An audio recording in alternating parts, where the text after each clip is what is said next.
Good morning and welcome to this session of Sports Chat, where we inform you what transpired over the week, and we also look forward to what is going on around the world. And today we'll be having special guests where we'll be talking about the strategies athletes can employ as the rest of the world is trying to emerge or re-emerge from the COVID pandemic. Of course, we all know that we are far from, getting the solution to this, the coronavirus that has ravaged the world. But of course, business has to continue, as some people have said. And today we'll be talking to a biomedical scientist, that is Gerald Luande, all the way from Eldoret.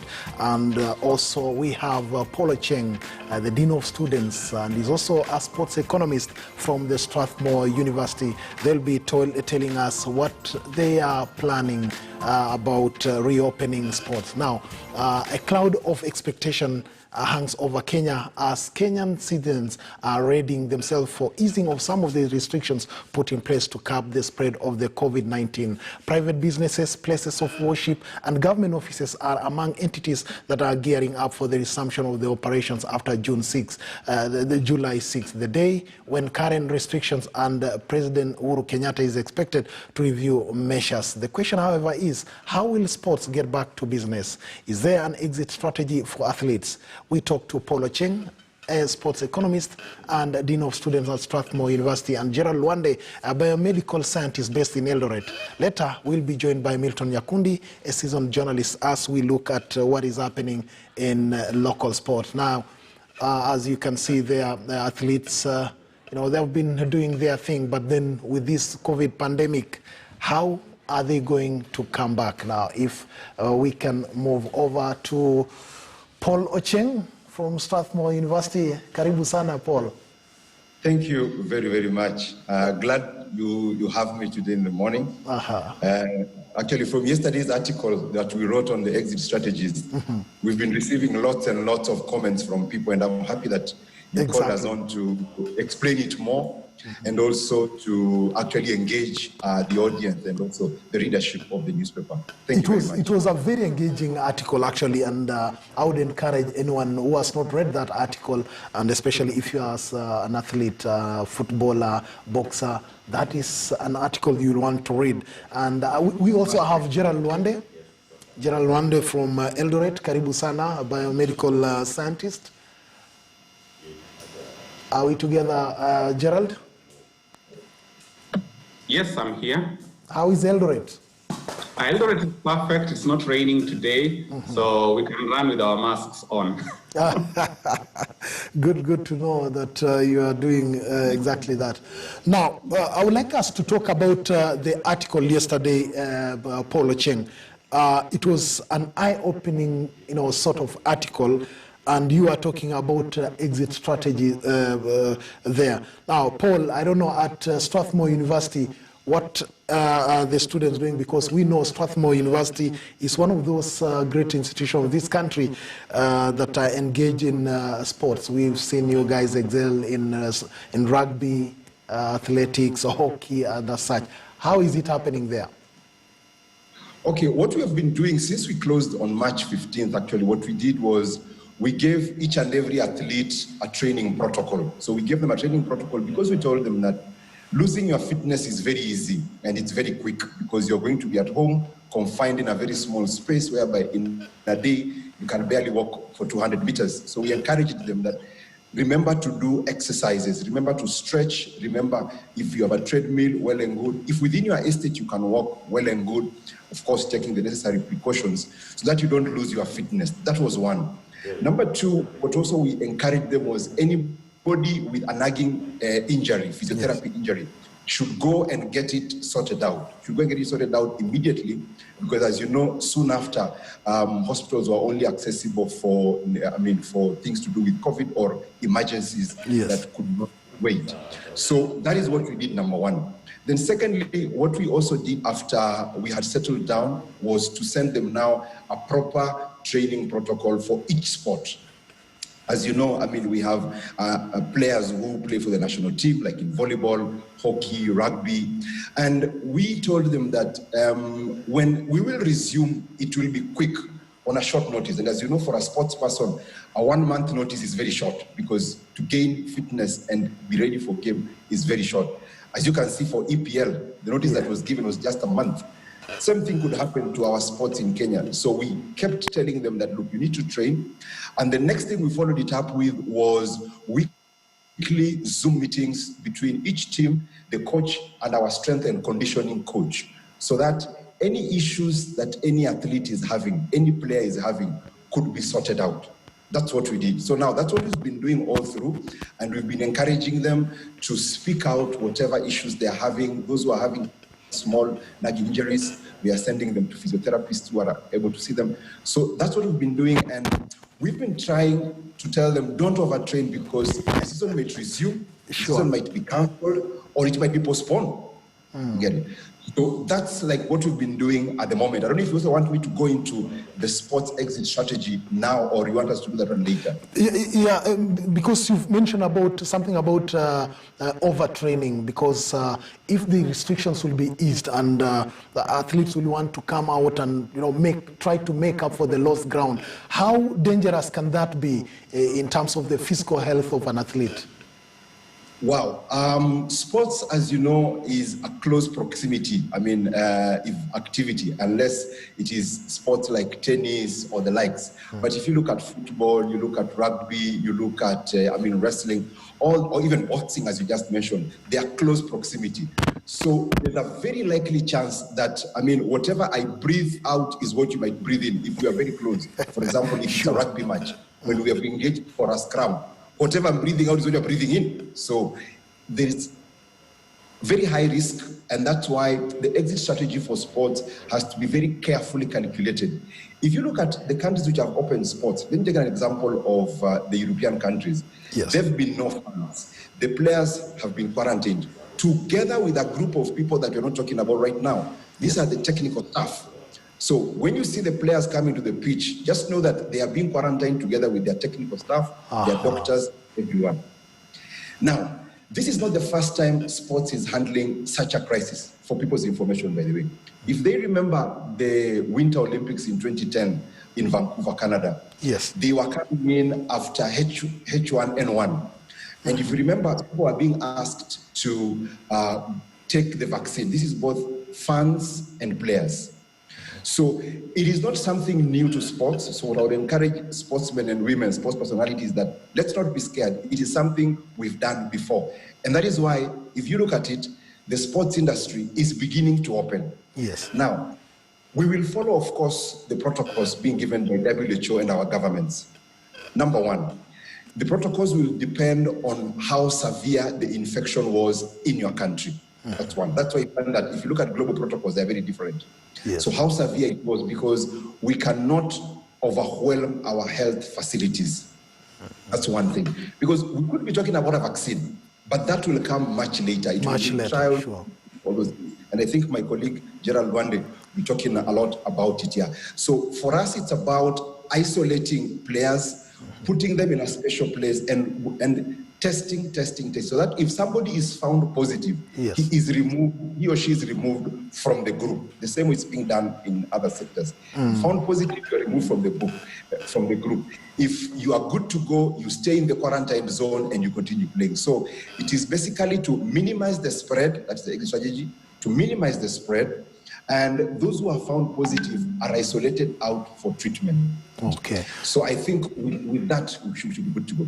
If I may ask Gerald Luande, let me bring him in now, the biomedical scientist. There's that anxiety. People want that the economy or the sectors of the economy be reopened.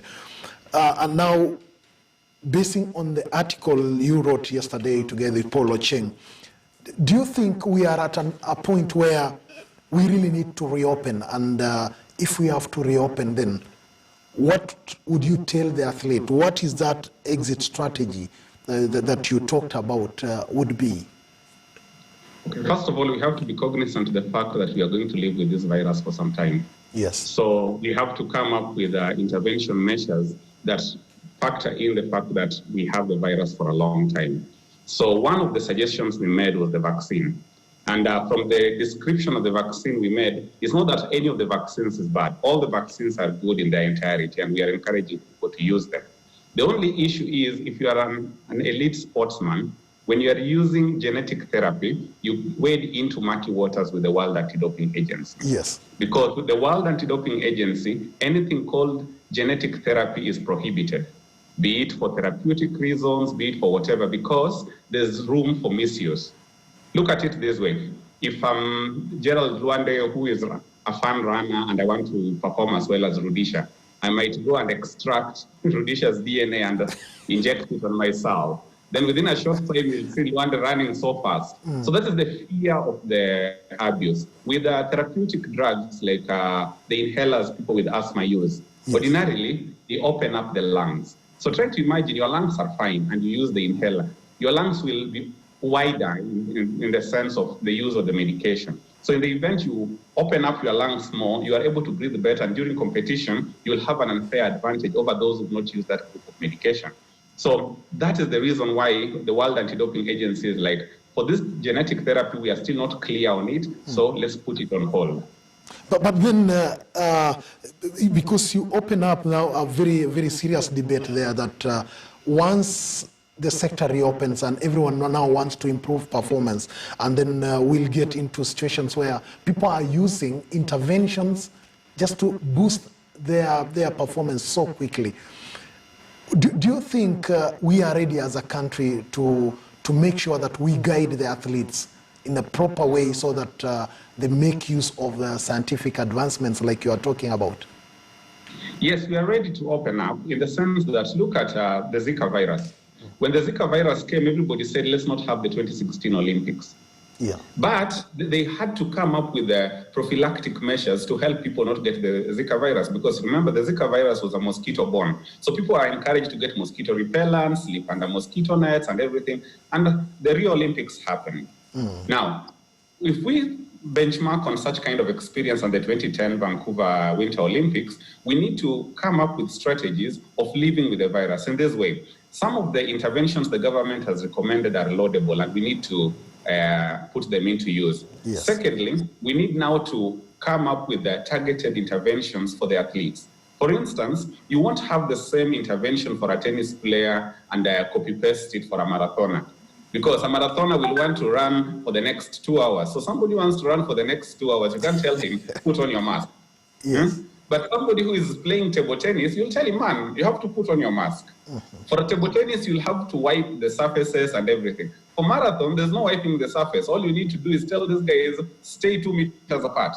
So just make sure the road is wide enough so that nobody is close to the other. So we need to have a conversation in collaboration with the Ministry of Sports, ADAC, the Anti-Doping Agency of Kenya, and all Athletics Kenya, and all these other stakeholders in sports, so that we begin step by step. We don't have to open it up entirely. We can begin step by step. If we say there are really some few non-contact sports, let's begin with those ones. Then now, based on the learning points we get from non-contact sports, we can now move on to contact sports. Which is why now I want to ask Paul Ocheng at Strathmore University, for instance, do you have the capacity and to do that kind of thing so that you ease the players back into training?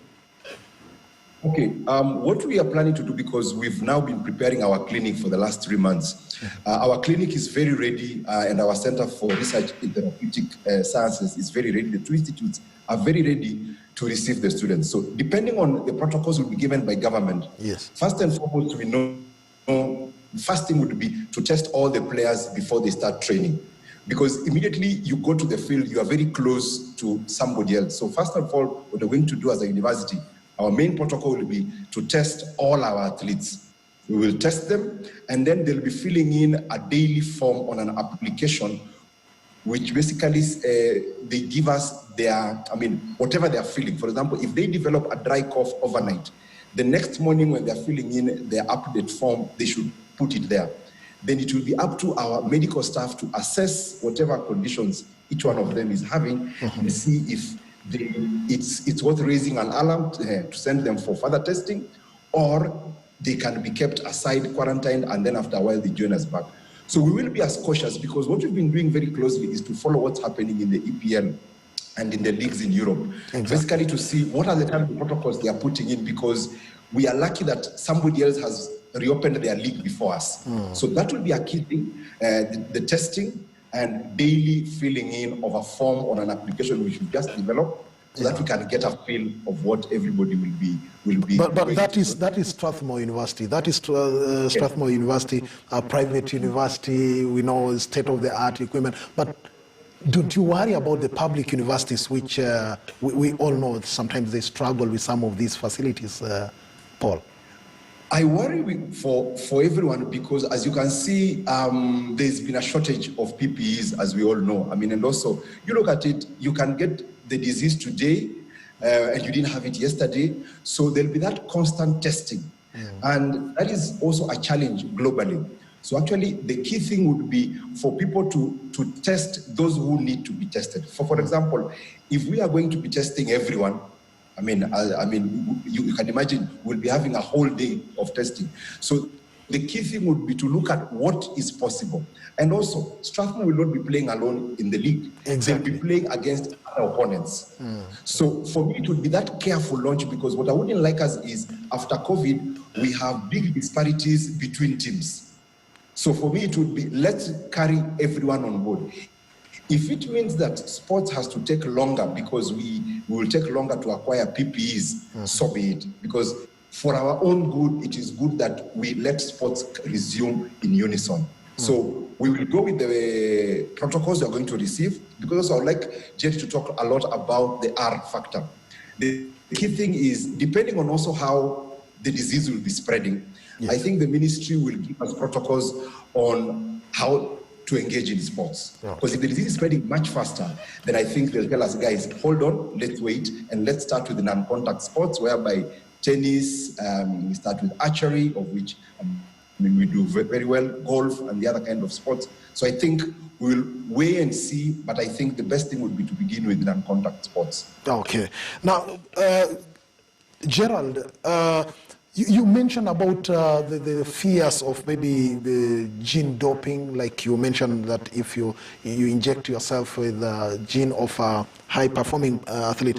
Don't you think now that with this COVID, it has moved us to a state where we really have to worry about possibilities of not achieving clean sport, as it were, like everyone else wants? That is true. And one thing we have to admit is whenever there's any disruption, everybody has to now go to the second layer of thought process. Yes. So initially, people were only thinking about doping from using EPO and these salbutamols and stuff. But now, there might be some people who might want to take it to a notch higher, based on their training strategies, using technology, using whatever. So that is a challenge that we have to be cognizant with. So to overcome that problem, we need to, first of all, engage the athletes and advise them on better ways of returning back to training. Because most of them are going to come back overweight. Most of them are going to come back with injuries and all kinds of contraptions that any person can come with. So if people are coming with all these sorts of contraptions, you need to have targeted approaches. So you can't say, because we tried this among Strathmore University students, so it should also apply in University of Nairobi and everything. Because the population densities are different, the group of athletes are different, their socio-demographic factors are different. So how can we coalesce all these groups together? So to coalesce all these groups together is say, okay, you guys in athletics, this is what we advise. You guys in football, this is what we advise. You guys in... And when we are in football, we don't just say football en masse. We say, you guys in football playing the Premier League, you guys in football playing the school, you guys in... So it's something that universities and other research institutions, including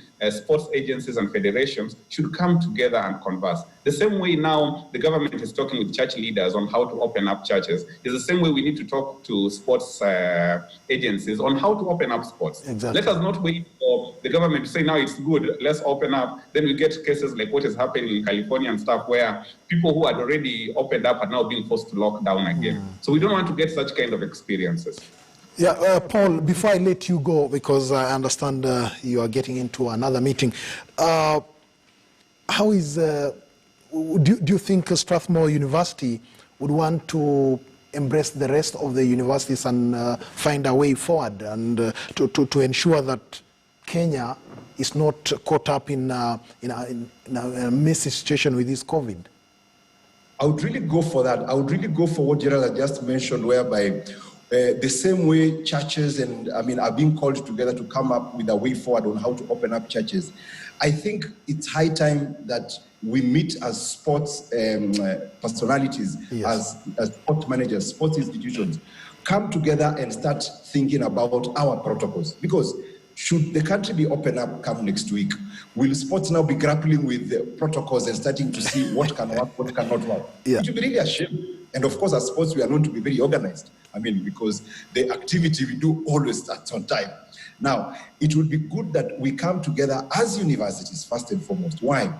Our activities are always in dense situations. If you look at a university, there are so many people in a very small space. So first and foremost, we need to come together as universities, because we have got something which is very unique, because universities have got halls of residence, yes, where we are not only together in class, we are not only together in the fields, but also together in the halls of residence. So a way forward would be universities to come together, study this, because also universities have got the luxury of having a lot of research facilities amongst them. Study these protocols that are being used worldwide. Then come together with federations, because we also play within federations. Study what has been done worldwide, so that when every sector is giving their protocols, sports can also give their protocols. So I would go for that. I would really go for that we meet and we come up with a protocol that can work for sports, make it safer. Because next year we still have the Olympics.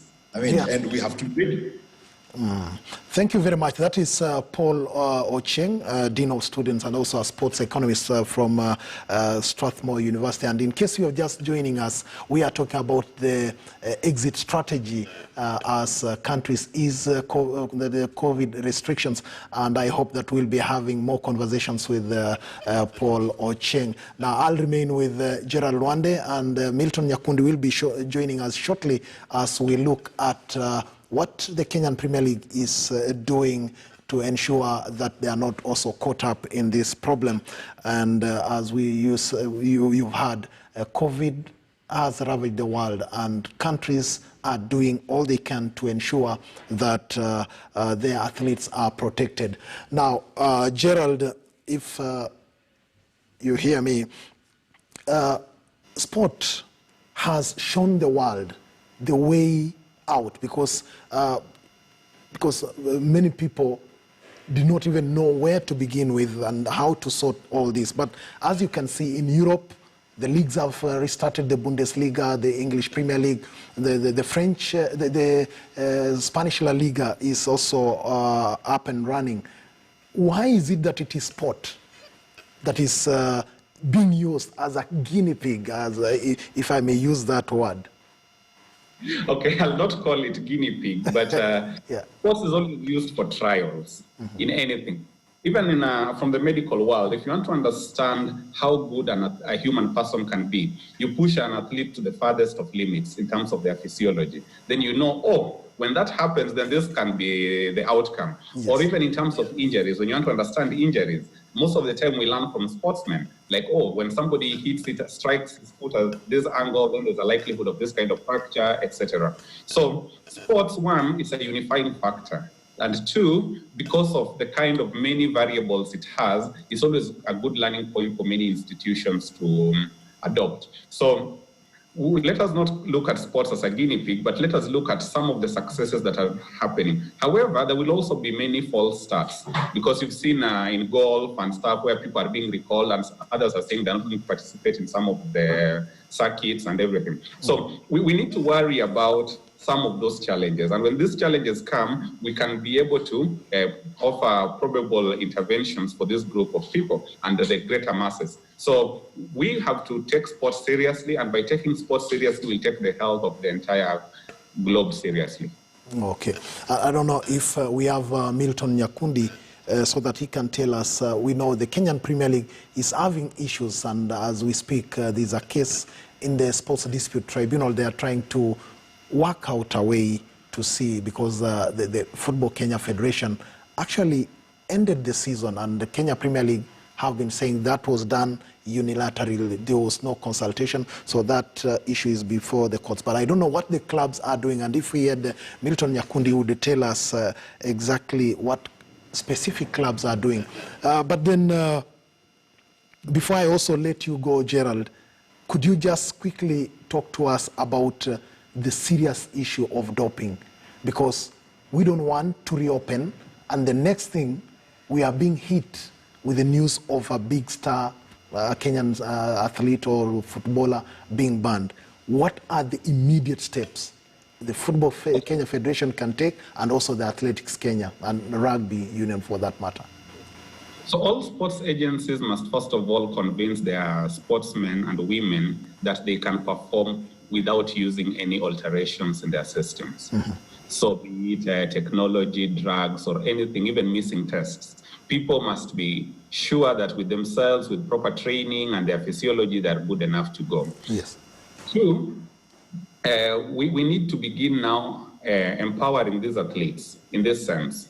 One, if you are returning to competition or training, these are the specific things you should do. Because you'll find, like, people who are overweight, they might decide to starve themselves and everything so that they can cut down weight. Yeah. Or because they are heavyweight, they might decide to get into vigorous training, what you call training earlier on, which may predispose them to injury. So to overcome all that, some people might decide to say, oh, there might be a magic pill or a magic bullet that I can use to overcome all those challenges. But I want to tell them there's no magic pill. And in collaboration with ADAC and all other agencies, we need to have this conversation going. That clean sports is possible. We don't need to have a Russia kind of tag in our country. Sure. So let us do whatever is required among our athletes and sportsmen to make sure the sports is clean. Thank you. Thank you very much. That is Gerald Nwande, a biomedical scientist based in Eldoret, and he's been doing a lot of groundbreaking work, and especially dealing with athletics and anti-doping and all that. He's doing so much of that research. Now, we hope that the authorities will make sure that sports reopens safely. Now, we move to the news coming in is that just over half of Tokyo's residents don't think the postponed 2020 Olympics should be held next year, backing either a further delay or outright cancellation because of fears of the coronavirus. According to a poll published today, the survey also that was carried out by two Japanese news organizations is only a single data point, but comes after health experts warned that even a year's delay may not be sufficient to hold the games safely. The poll conducted over the weekend found 51.7% of respondents hope the games in 2021 are postponed again or cancelled, while 46.3% want to see the rescheduled Olympics go ahead. Among those opposed to a 2021 games, 27.7% said they want them cancelled altogether, while 24% said they would prefer a second postponement. That is really eye-opening news, because our authorities are also preparing for the Olympics come next year, but then they will need to put that in mind. Now, in Formula One, 7 months after they last competed in earnest, the Formula One circus will push a post-lockdown reset button to open the season 2020 season in Austria this Sunday. The event at Spielberg is being held on its original calendar date, but it's not the once anticipated 11th round of the championship, but the first season opener delayed by the global coronavirus pandemic. Lewis Hamilton, powered by the all-conquering Mercedes, goes in search of a 7th driver's title to equal the record of Michael Schumacher. To football, holders Manchester City reached the FA Cup semi-finals yesterday after goals from Kevin De Bruyne and Raheem Sterling secured an untroubled 2-0 win at Newcastle. City conceded the Premier League title to runaway champions, that is Liverpool, this week, and must beat 13-time FA Cup winners Arsenal to reach another cup final. In yesterday's draw, Chelsea will face 12-time winner Manchester United in the other semi-final. Games will be played on July 18th and 19th at Wembley with no fans present. Chelsea won 1-0 at Leicester, and Arsenal needed an injury time winner to beat Sheffield 2-1. In La Liga, Karim Benzema delivered another moment of magic yesterday as Real Madrid took a 2-point lead over Barcelona at the top of La Liga by beating bottom club Espanyol. Benzema's volley against Valencia could be goal of the season, and he might now have a claim to best assist too after his brilliant backheel teed up Casemiro to finish for crucial one win, that is Madrid's win. Madrid's advantage in the table coming after Barca's draw away at Celta Vigo on Saturday is their biggest since February and puts them within sight of their second league title in 8 years. To the Bundesliga, Stuttgart clinched promotion back to the German Bundesliga the first attempt yesterday, despite losing 3-1 to Darmstadt, while Hamburg blew their chance at peeping Heidenheim to the playoff spot. Former German striker Mario Gomez scored in his final game for Stuttgart, whose vastly superior goal difference made promotion all but guaranteed heading into the final weekend of the season. The 34-year-old Gomez won 78 caps for Germany and was in the squad which finished runners-up at the Euro 2008. Stuttgart secured second place behind champions Arminia Bielefeld, 3-0 winners over Heidenheim, who will contest the promotion relegation playoff against Werder Bremen after Hamburg failed to capitalize on their rivals' defeat. Now, that is where we end the sports at this week, and we hope that you'll stay put to ensure that you get the best of the news from KTN News. This has been Robin Toskin. Until next